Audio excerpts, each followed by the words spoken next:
What's up, guys? This is Larry Washbon from Yarddaddy Lawn Care. If you're watching this video, chances are you're thinking about starting up a lawn care business. In this video, I will show you the step-by-step process that I followed when I put together my business. I did a lot of extensive research, and this video is dedicated to helping all of you that are thinking of starting a business and make it just a little bit easier. If you would like a copy of my step-by-step process and future videos just like this one, please subscribe to my channel. The first step of the process is really thinking about how far in depth in the niche of lawn care and landscape you really want to go. Obviously that's going to vary based on your budget and how much startup funds that you have to start. A word of caution, I would not go upside down financially starting out, as your lawn care business is most likely going to start slow, and your clients, as you build your reputation, will grow. But initially you're not going to have those clients or the funding to cover all of the expenses of your business. I started literally with my lawnmower, my personal weed eater, and hedge trimmers out of the back of my pickup truck. And as I brought in more and more income, then I started to buy equipment. For you, that may vary, and God bless you if it does, but I just wanted to say don't get upside down to begin with. Step 2 of the process is research, research, and research. Can't tell you enough how important it is to get all of your facts together and do it right the first time. Go to your Small Business Administration. They can also be located at sba.gov and find out where your local branch is. Set up an appointment and go meet with an advisor. It's very important, and they'll give you a lot of useful information. I received a packet with all of the basic necessities that I needed. It was very helpful. Next, I would look at the licensing requirements. The SBA may have some information on it, but I would go to your local municipality or county clerk's office is what we have in New York, and research and find out what you can and can't do in the area that you will be servicing. The next thing is really look at your competitors. Where are they located? What are their demographics that they cover? I can't tell you enough how important that is, and I will get into a separate video with all of the details on that, as there's a lot to it. Next, look at advertising. How are your competitors advertising? Are they using local newspapers? Are they using Facebook ads? What are they doing to get their self out there? I'll tell you that the most important thing that you can do is get advertising on your vehicle. And if you're using trailers, get it on your trailer when you're driving around. Your name will get out there fast. Mine has gotten out very quickly in the area that I service. Along with that, of course, is your reputation and ensuring that you do a good job. Word of mouth goes a long way in the lawn care business. I would also look at your rates. What are the rates that your competitors are charging in the area? I wouldn't say it's necessarily a good idea to set your rates the same or below as your competitors. Based on the service that you're providing, there's maybe something that differentiates you from your competition, and you will be able to charge a little bit more. Step 3 for me was creating a business logo.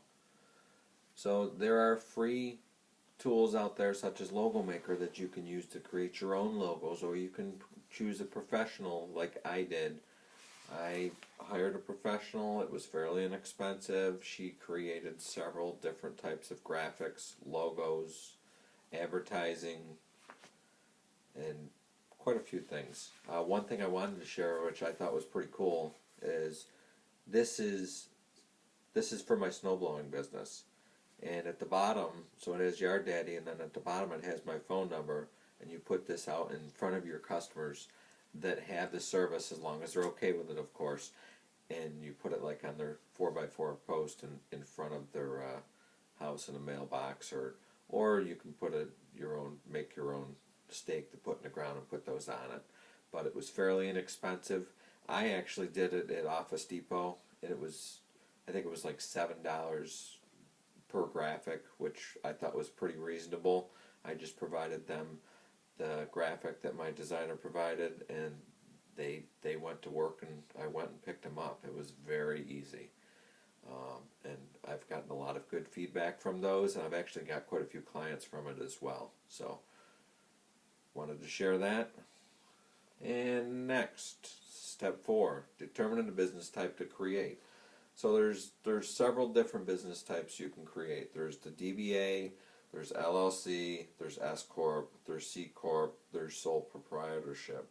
I personally chose the LLC for a few reasons. One, and the main reason, is it protects my personal assets. So if I get sued, or if the business goes under, in most cases your personal assets will be protected. And that's very important, at least it was to me.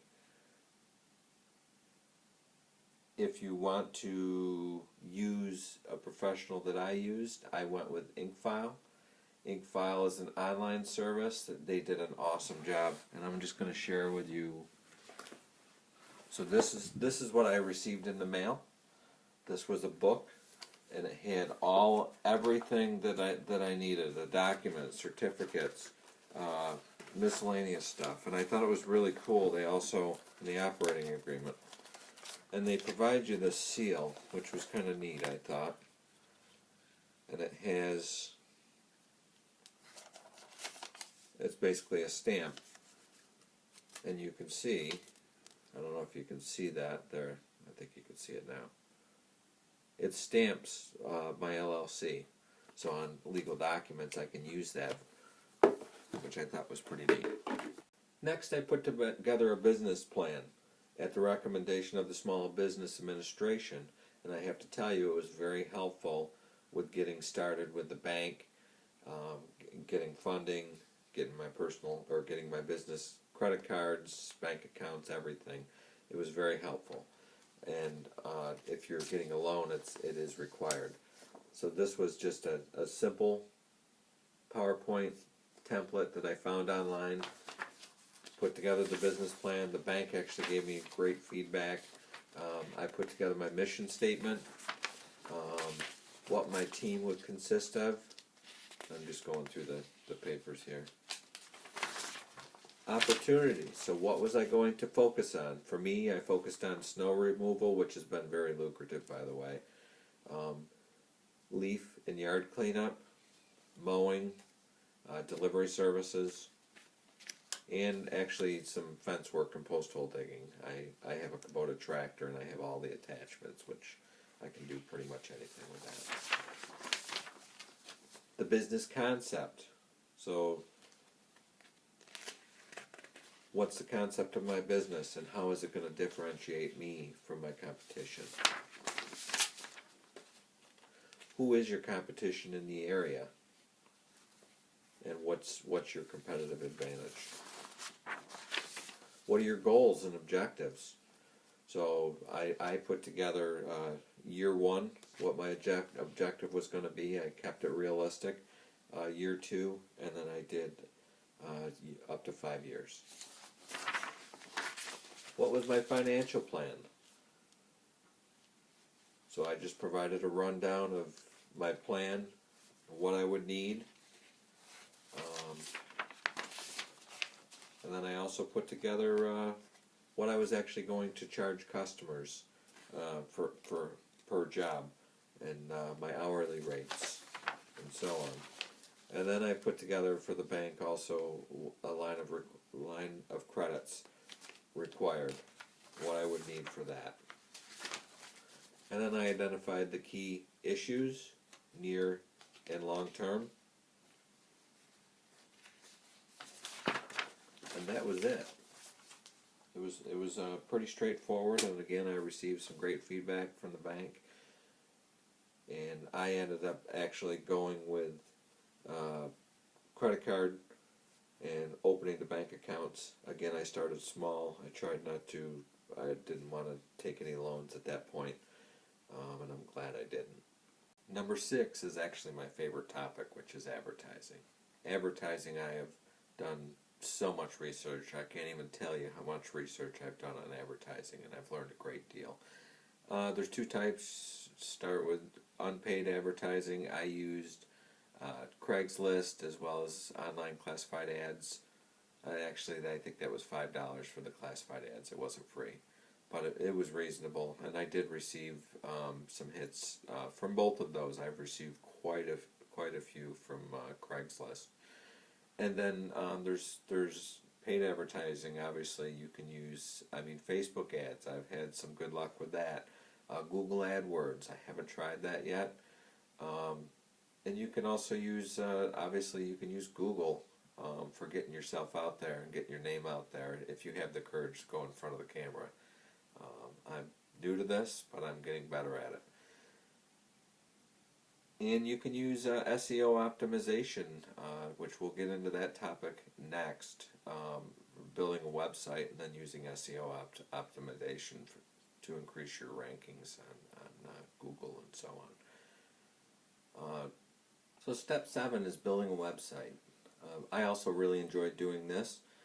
Building a website was actually surprisingly easy. I do have a programming background, so that helps as well, of course. But there was no programming involved whatsoever. It was all point and click and very easy. I learned a lot of it just from watching tons and tons of videos, and I've actually built 3 websites now, and I'm getting better and better as I go. So I use HostGator for my hosting service. It's very inexpensive. They have great support. Every time I've called in there, I've had a great support person, and I've always provided great feedback as well. It's a great company to host with. One of the problems I did have was memory allocation, but they went in and took care of it like immediately. I will provide a link at the bottom of this video. I'd appreciate it if you would use that if you are thinking of hosting with HostGator. I do get a small commission for referrals for HostGator. WordPress. So WordPress is the platform that it's probably the most popular platform in the world now that folks use for. They put it on their hosting server, and that's where you do all of your web design, and it's very easy. There's lots of templates and plugins and lots of videos and help on how to set it up, and I will provide quite a few videos on how to build the website, how to set it up with HostGator, as well as building it in WordPress. If you subscribe to my channel, you'll get all of that. And then driving traffic to the website. It's very easy to build the website, but getting the traffic and getting folks to look at your website is a completely different thing. So you've got to set up your SEO optimization. You've got to understand keywords, and for when folks are doing searches on Google, and you've got to understand that so that you can get your rankings up. Otherwise, you built the site and no one will see it. So my rankings are going up, and continuing to work on that. So, but again, subscribe to my channel, and I will set you up with all of that. And that's really it for getting started in the basic foundation of getting started. We'll talk about tools and equipment and how to do several different things with Lawncare in the future. And that's all, folks, for this video. I appreciate you watching. If you'd like, feel free to grab the links that I placed at the bottom. I'd appreciate it if you subscribe to my channel. The next video will be focused on managing your small lawn care business.